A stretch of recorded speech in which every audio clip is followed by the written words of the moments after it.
My dear brothers and sisters in Christ, in the Gospel according to St. Luke, Jesus began his ministry in Galilee in the north, then starting a long journey southward to Jerusalem.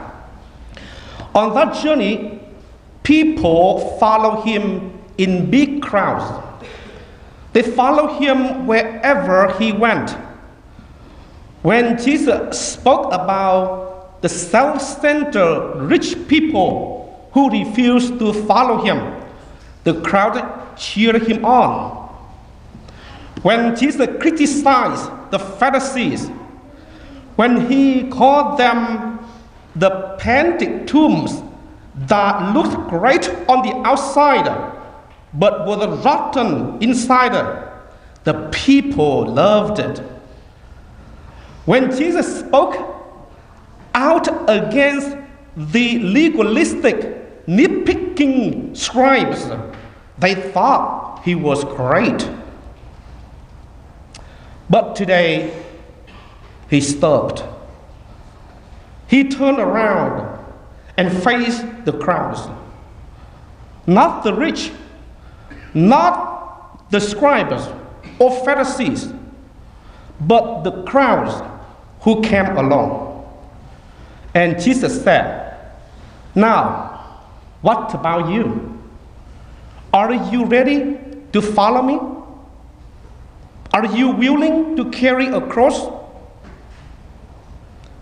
He looked at them. They looked at him. And there was silence.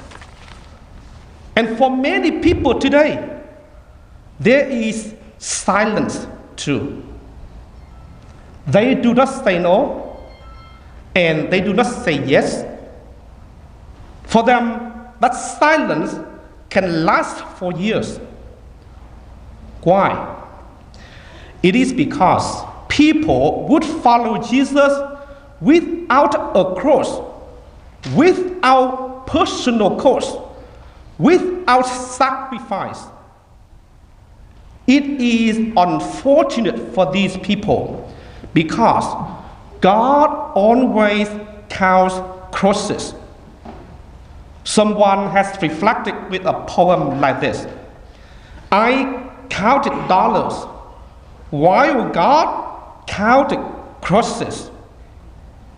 I counted gains while he counted losses. I counted my worth by the things gained in store, but he sized me up by the scars that I bore. I coveted honors and suffered degrees. He wept as he counted the hours on my knees.